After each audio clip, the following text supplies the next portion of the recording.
المشرقين ورب المغربين والصلاة والسلام على سيدنا جد الحسن والحسين وعلى آله وصحابه الذين فازوا في الدارين. أما بعد، فأعوذ بالله من الشيطان الرجيم. بسم الله الرحمن الرحيم.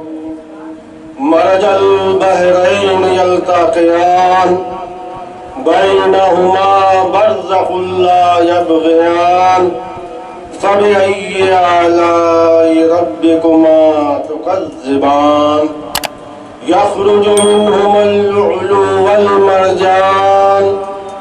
صدق الله العلي العظيم وصدق رسوله النبي الكريم ونحن ذلك لمن الشاهدين والشاكرين والحمد لله رب العالمين.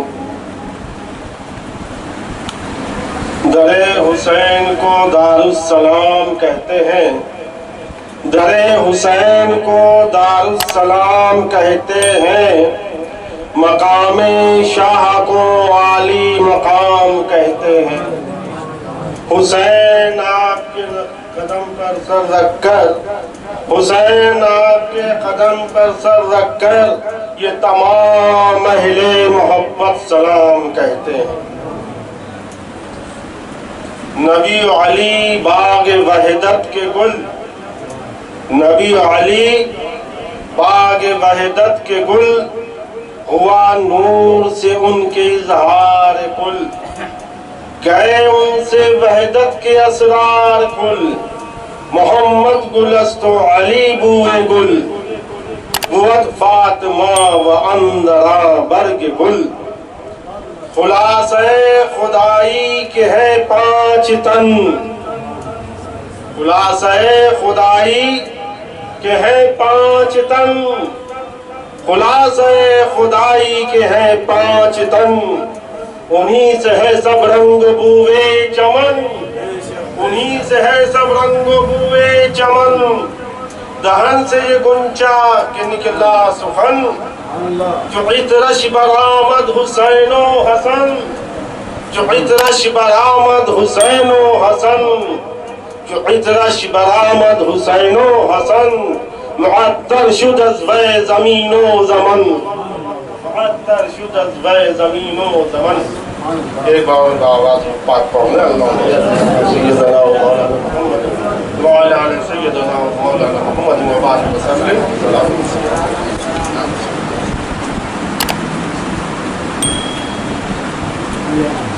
امیر اعظم نے ایک شعر کہا،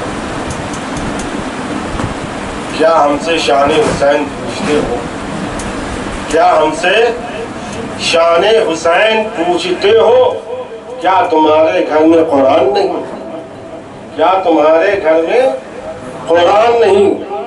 فوراً میرا ذہن بدلا اور سورہ رحمان کی آیت کو اپنا موضوع بنایا.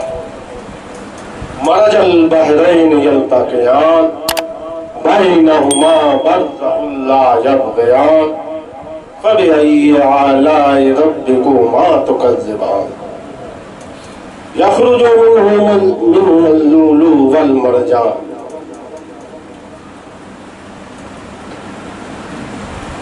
حضرت امام جلال الدین سیوطی رحمۃ اللہ علیہ فرماتے ہیں کہ قرآن کی ہر آیت کا ایک ظاہر ہے اور ایک باطن ہے. علامہ جلال الدین سیوطی فرماتے ہیں کہ قرآن کی ہر آیت ایک ظاہر ہے اور ایک باطن ہے.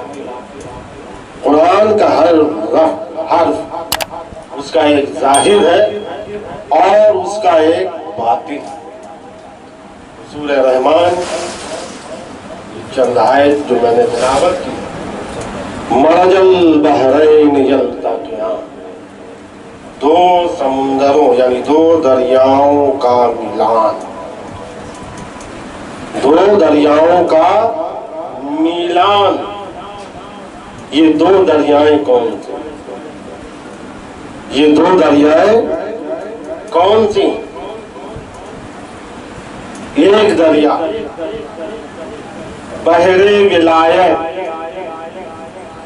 ایک دریا کا نام بحر ولایت، دوسری دریا کا نام اسم و طہارت۔ ایک دریا بحر ولایت، دوسری دریا اسم و طہارت۔ بحر ولایت سے مراد مولائے کائنات حضرت علی کرم اللہ وجہ الکریم، اور عصمت و طہارت مراد سیدہ طیبہ طاہرہ خاتون جنت حضرت سیدہ فاطمہ الزہرا سلام اللہ علیہا۔ یعنی یہ دو سمندر، دو دریا، ایک بحر ولایت اور ایک بحر عصمت و طہارت۔ جب یہ دو دریا آپس میں ملے تو یخرج منہما اللؤلؤ والمرجان، اور اس سے موتی اور مرجان ظاہر ہوا، موتی اور مرجان ظاہر ہوا۔ تو موتی سے کیا مراد ہے؟ جو اصلی موتی ہوتی ہے اس میں سبز مائل ہوتی ہے، بالکل سفید چمکتی ہوئی نہیں ہوتی۔ جو اصلی موتی ہوتی ہے وہ سبز مائل ہوتی ہے، اور مرجان جو مونگا ہے وہ سرخ۔ موتی سے مراد حضرت امام حسن رضی اللہ عنہ، اور مرجان سے مراد امام علی مقام۔ قرآن میں سورہ رحمان میں اللہ تعالیٰ ان کے ذکر کریں۔ اب بحر ولایت کا سمندر مولائے کائنات حضرت علی کرم اللہ وجہ الکریم۔ گزشتہ دنوں میں نے آپ حضرات کے سامنے مولائے کائنات جب نبی کریم صلی اللہ علیہ وسلم حج کر کے واپس آ رہے تھے، ایک جگہ پر آپ نے قیام کیا، پوچھا اے لوگوں اس جگہ کا کیا نام ہے؟ لوگوں نے ارشاد فرمایا غدیر، غدیر، آپ وہاں ٹھہرے۔ صحابہ کرام کا مجمع، ممبر تیار ہوا، اس ممبر پر حضور سرور کائنات صلی اللہ علیہ وسلم جلوہ افروز ہوئے، خدا کی حمد و ثنا بیان کی۔